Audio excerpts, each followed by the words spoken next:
Саламатсыздарбы, урматтуу мекендештер. Жалпыңыздарга Бишкек шаарынан салам жолдоймун. Өзүңүздөр билесиздер, буга чейин ар дайым Кыргызстанга келгенге чейин сиздер мени Бүтүн Кыргызстан саясий партиясын менен жогорку кеңешке депутат кылып шайлагандан бери Кыргызстандан түз эфирге чыгып, саламдашып, акыркы болуп жаткан жагдайлар боюнча өзүмдүн ой пикиримди айтып, ушундай бир жакшы сиздер менен байланышып турган элем. Бүгүн дагы байланышып жатам. Тилекке каршы акыркы соңку күндөрү бир аз суркоолоп калгандыгыма байланыштуу журналисттер менен байланыша албай, аларга интервью бере албай, жакшы баягы сиздер менен саламдаша албай калдым. Ал үчүн кечирим сурайм. Акыркы жолу ушул менин дипломума байланыштуу Жалал Абад мамлекеттик университетинин ишмердүүлүгүнө байланыштуу УКМКга тергөөгө кирип чыккандан кийин, сурак берип чыккандан кийин аябай катуу ооруп калып, бир жолу араң сессияга барып, анан кийин үйдө дарыланып жаттым. Урматтуу мекендештер, аталар, апалар, курбу курдаштар, агалар, эжекелер, көпчүлүгүңүздөр мага абдан көп суроолорду берип жатасыздар. Ушул социалдык тармактардан менин жеке кат куржунума суроолорду берип жатасыздар. Сен эмне чын эле ушундай бир дипломду алганыңда ошол чабалдыктар кетти беле, өзүң окуп алдың беле, сенин өмүр баяның кандай, деги эле диплом маселеси эмне себептен сага эле жабышып калды деп ушундай сарсанаа болуп суроо берип жаткан биздин мекендештер да көп. Менин өмүр баянымды жакшылап окуп билип, мен жөнүндө жакшы ой пикирде калган биздин мекендештер да көп. Диплом маселесине токтолгонго чейин мен өзүм тууралуу айтып берсем, көпчүлүгү менин соңку мына азыркы бийликке, деги эле мурдакы адилетсиз бийликтерге айтып жаткан сын көз карашым аркылуу жөн гана баягы чыканактай кыз дейсиздерби, чөкөдөй кыз дейсиздерби айтор, жаш Кыргызстанда өзүнүн ой пикирин тайманбай айтып чыккан жаш кыргыз элинин кызы катары тааныйт экенсиздер да. Мен 1994 жылы 19 февралда кычыраган кыштын айында орозо мезгилинде төрөлгөнмүн. Менин атам жөнөкөй мамлекеттик кызматта иштеген, кандай десем эми мындай жөнөкөй катардагы кызматчы, электрик болуп эмгектенди, бир 30 жылдан ашык. Апам дагы жөнөкөй эле карапайым аял катарында мамлекетте ушул көптөгөн биздин мекендештерибиздин балдарын окутуп, мугалим катарында иштеди. Болгондо дагы абдан дасыккан адистердин бири эле. Тилекке каршы 2019 жылы мен апамдан айрылып калдым, көпкө созулган рак оорусунун айынан. 3-1 тууганмын. Үйдө эң кичүүсүмүн. Эң улуу агамды билесиздер. Анан ал агамдан да айрылып калдым. Жалгыз гана азыр эжим калды. Атам бар, Кудайга шүгүр. Туугандарым да бар. Апам тарабынан туугандарым чоң кызматтарда иштеп, өздөрүнүн билими менен, өздөрүнүн аракети менен ушундай бир кызматтарынан көтөрүлүп, элге эмгеги сиңген инсандар. Менин тайкелерим, тайэжелерим десем жаңылышпайм. Атам дагы үч эле аз эле бир тууган болгондуктан, кандай десем, биздин үй бүлө чакан гана үй бүлө десем жаңылышпаймын.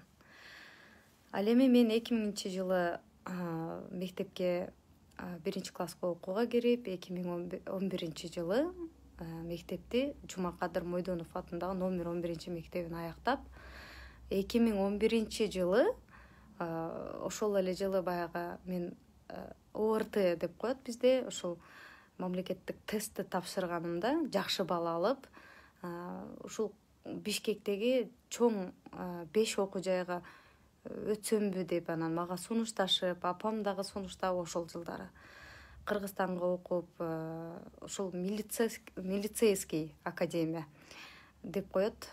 Ушуга мен өзүм кыргыз элине кызмат кылыш үчүн окусамбы деп ойлонуп, бирок тилекке каршы өзүмдүн келечегимди ошол мезгилде Бишкектеги окуу жайлардан көрө албагандыгым үчүн мен апама айтып калдым: апа, эгерде атам экөөңүздөр мага уруксат берсеңиздер, мен бир тууган агамдын колуна барайын Москвага, ошол жерде окууга тапшырып окуп, анан кийин ушу Кыргызстанга салым кошсом, ушул жерге келип окусам, кайра окуумду улантсам, бир кыргыздын керегине жараган кыздардын бири болсом деп экөөбүз сүйлөштүк. Анан атаман дагы уруксат сурадым.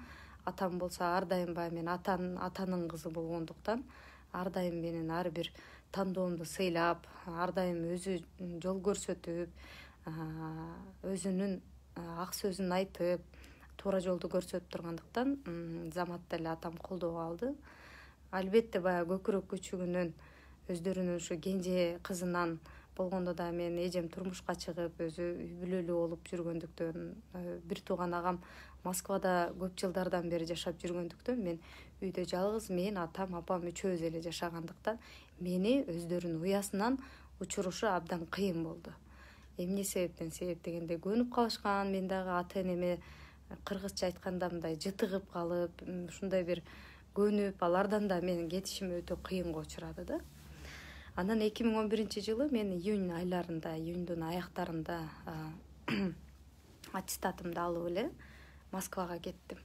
Бардым да бир топ окуу жайларга тапшырганга аракет кылдым. Ленинский проспект деген көчө бар, ал жакта Москвада. Академический метросуна жакын, университетский метро дагы бар, ошого жакын. Ошол жерде университет имени Губкина деген бар, нефтегаз. Ошол жерде юридикалык факультетке тапшырганга аракет кылдым. Барып, проходящий балл, өтүүчү балл 30 балл экен.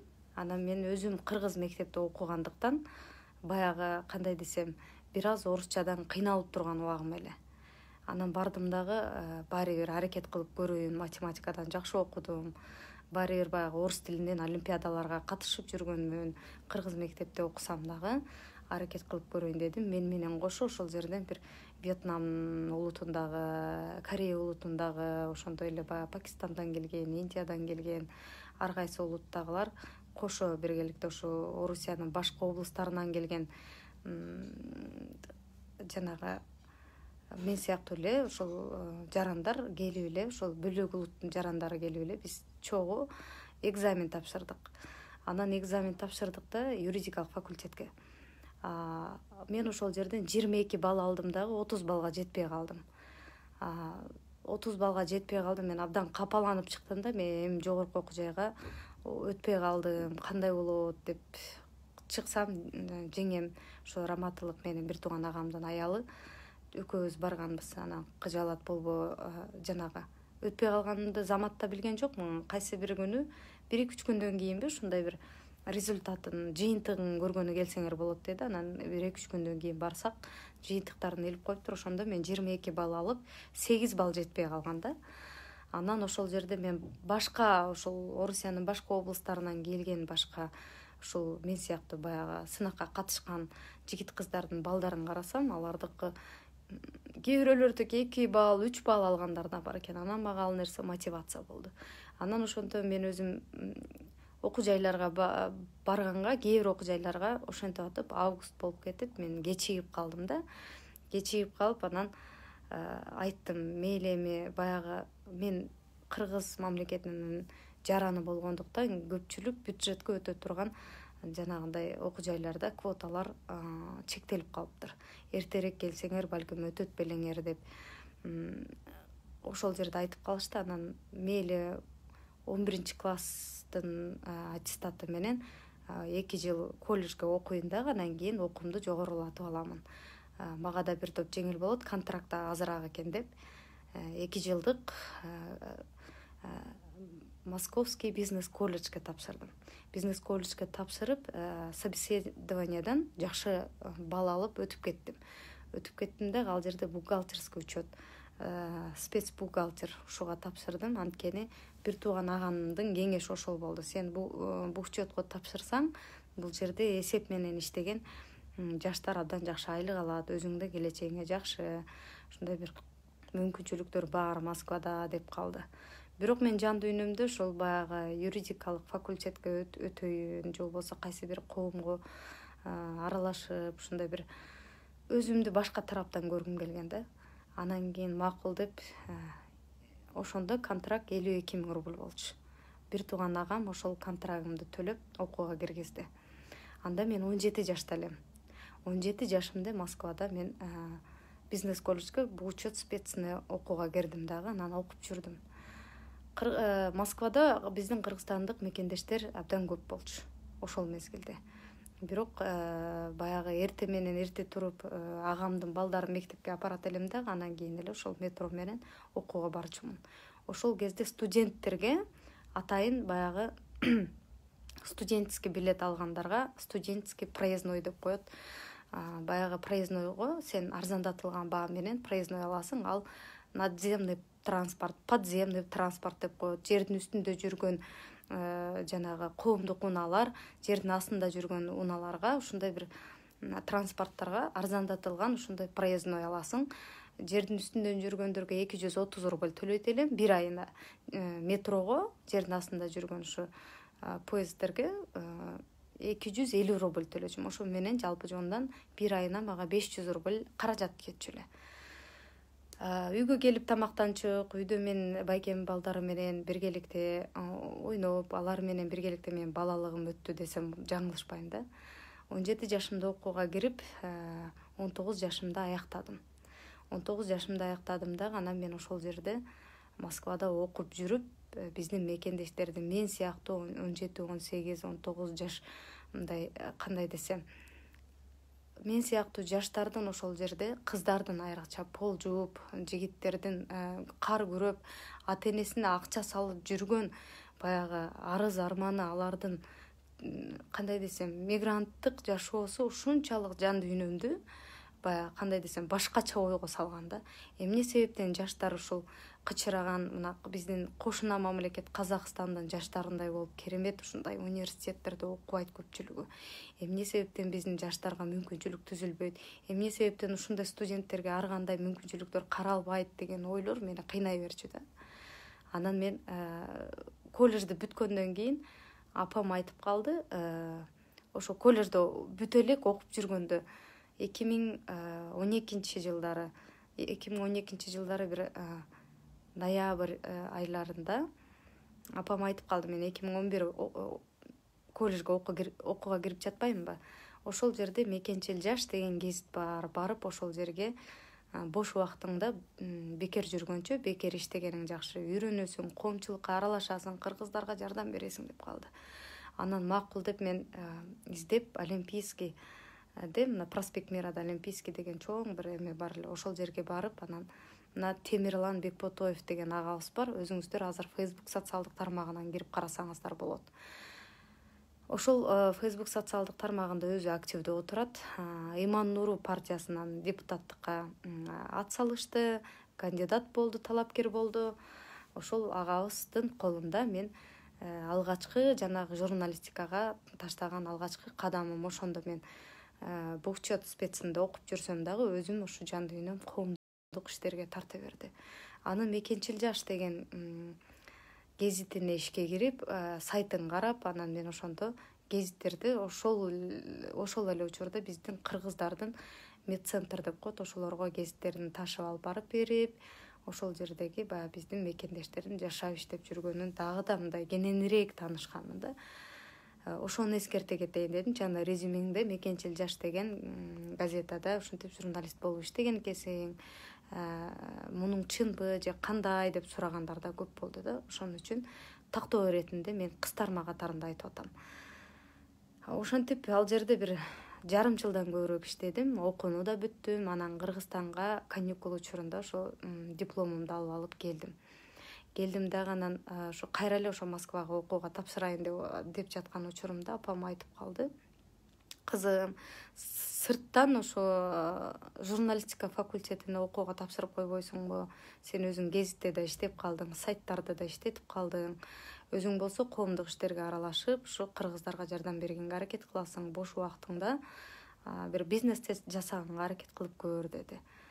Анан эми сен сырттан окуп калдың деп айтышат го, апа кандай болуп калат десем, мен деле биринчи баягы апам филология факультетинде ушу мугалимдикти бүткөндүктөн апам айтып калды, мен деле биринчи училищени окуп, анан сырттан ошо филологияда ошол немени мугалимдикти окуп бүттүм. Ошондуктан сен такыр эле тартынбай окуй бер, мен абдан мыкты мугалим болдум, көптөгөн окуучуларды окуттум деп калды. Апам өзү филолог болгондуктан, кыргыз тили, кыргыз адабияты мугалим болгондуктан туура жазганды, адабий сөздөрдү деги эле кыргыздын чыгармаларын мен апамдан үйрөнгөнмүн. Анткени басып туруп эле мага ошол кыргыздын кандай десем чыгармаларын, Чыңгыз Айтматовдун чыгармаларын деги эле көп бүткүл окуган китептерин айтып бере берчү. Мен ошондон улам кызыгып бар жок чыгармаларды окуп чыкканмын десем жаңылышпаймын. Мага биринчи билимди ушу апам өзүнүн эне сүтү менен кошо өзү айтып жүрүп берген. Анан мен Жалал-Абад мамлекеттик университетине, журналистика факультетине 3-курстан отуруп, ал жерде 4 жыл окудум. Сырттан окудум, сессияларга өзүм барчу элем, керек болсо гос экзаменге өзүм барып, суроолорго өзүм жооп берип, дипломдук ишимди өзүм жазганмын. Мына ошол мен Жалал-Абад мамлекеттик университетинен алган дипломум, урматтуу мекендештер. Ичин ачып көрсөтүп коеюнчу. 2017-жылы 5-июнда кол коюлуп алган дипломум. Эми эмне себептен мага диплом маселеси көтөрүлдү? Эмне себептен мага ушунчалык каршылыктар болду? Эмне себептен келип Кыргызстандагы адалетсиздик жалгыз ушу өзүңүздөр баягы лакап катары айтып жүрөсүздөр, чыканактай кызга ушунчалык каршылыктар болду? 1 жыл мурда азыркы келген бийликтин жосунсуз жоруктарын, туура эмес кылган иштерин айткандыгын мен ушундай таптатынакай эле таптаза алган, өзүмдүн эмгегим менен алган дипломумду жокко чыгарууга алып келди. Ушул нерсеге сен азыркы бийликке айткан сындарыңа, ачуу ушундай бир пикирлериңе өкүнөсүңбү дегендер көп болуп жатат. Жок, мен өкүнбөймүн. Эгерде башыма ушундай кыйын иш түшөрүн билип туруп, ушундай бир кыйынчылыктарга кабыларымды алдын ала билип туруп, ушул жолго барасыңбы десе дагы мен ооба демекмин. Анткени мен тандаган жол татаал кыйын жол, бирок арты жакшылык менен бүтөт. Жашоо бул дүйнө менен эле чектелбейт, урматтуу мекендештер. Кудайыма миңде миң, элибизге миңде миң мындай ыраазычылык билдирет элем да, анткени мен жашоонун ачуу таттуусун жаш туруп билип алдым. Чындык үчүн күрөштөм, жаш болсом дагы жакындарымды, ошол эле апамды, агамды жоготсом дагы кандай десем мен сынбадым, анткени бул Кудайдын биздин башыбызга салган сыноосу. Мен бул жашоодо эң чоң жоготууга душар болгонмун. Депутаттык мандатты алып коюу менин кылымды да кыйшайткан жок. Анткени жакыныңды жоготуу бул абдан чоң оор тиет да. Ал эми мандатты алып коюу бул дүйнөдөгү байлык эмес, бул жетишкендик эмес. Жетишкендик мага ишеним көргөздүңүздөр.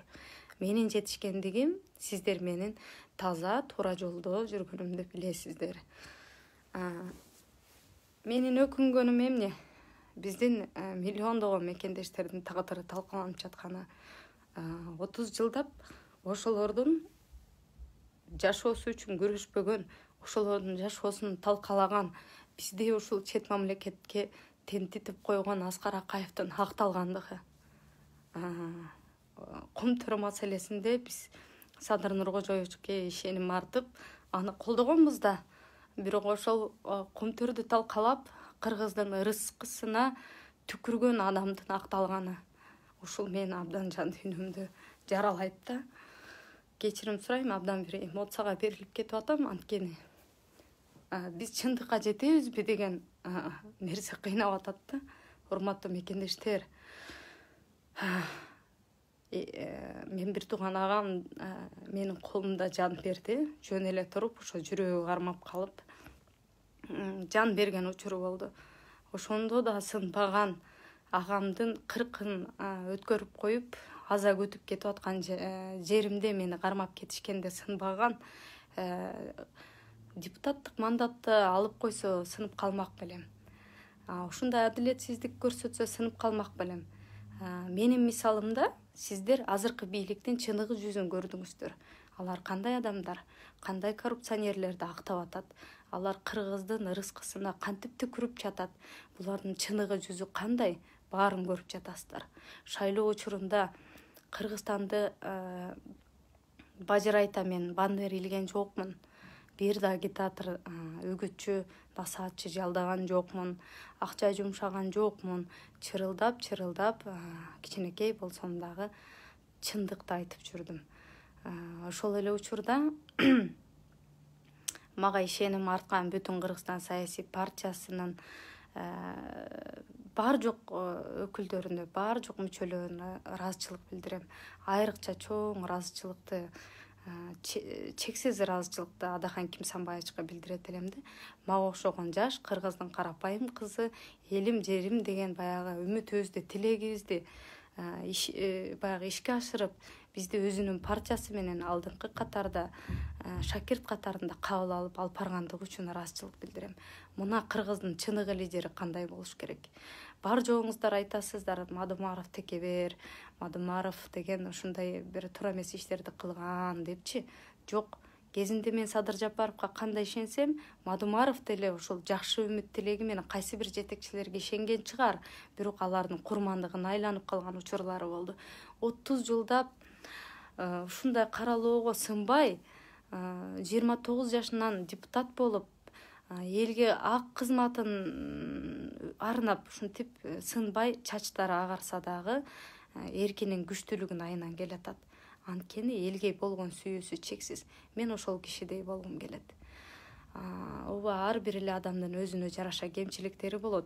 Мен ошол кемчиликтерден сабак алып, ошол кемчиликтерди кетирбегенге аракет кылам. Мен азыр болгону 27 жаштамын.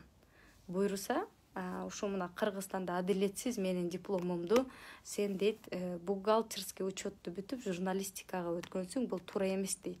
Мындай тартип 2015 жылы кирген мындай мыйзам, урматтуу мекендештер. А мен 2013 жылы Жалал Абад мамлекеттик университетинде тапшырып жатпаймынбы? Ошондо булар жанагы УКМК, Билим берүү министрлиги, ошондой эле БШК, Борбордук шайлоо комиссиясы мыйзамсыз эле, адилетсиз эле менин мандатымды алып коюшту. Урматтуу мекендештер, мага колдоо көрсөтүп, мага ишенип, ошол жерге шайлоо алып келип, менин деген жанагы туура эмес кээ бир ушул чачымды жайып, же болбосо сиздерге кайсы бир баскан турганым жакпаса, ачуу сыныңыздарды айтып, өзүңүздөрдүн элегиңиздерге салып, бышырып, ушинтип бир жакшы тарбия бергендигиңиздер үчүн рахмат. Мен сынбаймын, мен чөгөлөбөймүн, мен кечирим сурабаймын, анткени мен туура эмес иш кылган жокмун. Мен элдин астында башымды бийик көтөрүп, басып жүрө беремин. Бул Борбордук шайлоо комиссиясы менен, Билим берүү министрлиги менен, УКМК менен соттошпоймун, анткени мен сотторго ишенбеймин, урматтуу мекендештер. Кыргызстан менин жогорку билимимди жокко чыгарып койсо, мен Москвада деле окуп, 4 жыл аралыгында, 5 жыл аралыгында жакшы баа менен күндүзгү бөлүмгө окууга тапшырып, далилдеп кое алганга акылым да күчүм да жетет. Кудай мага узун өмүр берсин. Азыркы бийликтин каяка чейин барар экендигин, кандай адамдар экендигин дагы да келечек көрсөтөт. Биздин дагы кандай кадамдарда басарыбызды, кандай аракеттерди жасарыбызды келечек көрсөтөт, урматтуу мекендештер. Ушундай Кыргыздын келечегин талкалаган Аскар Акаев акталып аткан жерде кандай жакшылык күтсө болот? Мен түшүнбөйм. Ошондуктан айтар элем, эч качан жакшылыктан үмүт үзбөңүздөр. Демек, карапайым үй бүлөнүн кызы, акчасы жок болсо дагы апасы берген, коом берген, эл берген билим менен жогорку трибунага жетет экендигин далилдеп койдук. Мага окшогон акчасы жок болсо да 27 жаштагы, 26 жаштагы кыз 2 жолу шайлоодо жеңип келип, депутат болуп, элдин чындыгын чырылдап айтып, ушундай үлкөн байлыгына, бийлигине чиренген, азуусун кайраган ушундай бир көпөстөрдү титиретип кое алат экендигибизге ишенсек болот. Демек бириксек бар жоғыбыздың колубуздан келет. Биз Кыргызстанды өнүккөн мамлекеттердин катарына кошо алабыз. Биздин колубуздан келет. Эч качан сынбайлы, ар дайым ачуу болсо дагы, бизге жеке өзүбүзгө зыян келсе да чындыкты айта берели. Жеке чындыкты айтып жүрүп мен гана зыян тарттым, урматтуу мекендештер. Бирок элге эртеңки келечегине пайда болду. Ошондуктан жанагындай жосунсуз жоруктарды жасап, ушундай адилетсиз кадамга барган бийликти да кечирдим. Алардын жанагы үрүп чыккан дөбөттөрүн да кечирдим. Болгону Кудайга салдым аларды. Бул жашоодон кийинки жашоо бар. Ошол жашоодон корколу. Кудайдын таразасы бар, Кудайдын соту бар. Ошондуктан мен башымды бийик көтөрүп, сиздердин араңыздарда дагы да чындык үчүн күрөшөм. Кыргызстандын эртеңки жаркын келечеги үчүн күрөшөм. Мага сабак айтып, туура жолуңуздарды көрсөтүп, колдоп турганыңыздар үчүн чоң рахмат. Биз сынбайбыз, биз күрөшөбүз. Бүтүн Кыргызстан саясий партиясы ушундай бир дасыккан, жакшы, эр жүрөк, Кыргыздын эртеңки келечеги үчүн күрөшкөн жаштарга бай. Менден кийинки келе турган азамат эжекелерибиз дагы ушул трибунада туруп сиздердин чындыгыңыздарды жеткирет. 5-чи микрофон эч качан токтоп калбайт. Ошол 5-чи микрофондон элдин чындыгын талашып турган үндү угасыздар буйруса. Саламат болуңуздар. Мен сиздер менен коштошпоймун. Дагы да көптөгөн маселелер бар буйруса. Ден соолугумду чыңдап алгандан кийин дагы да байланышабыз. Саламат болуңуздар.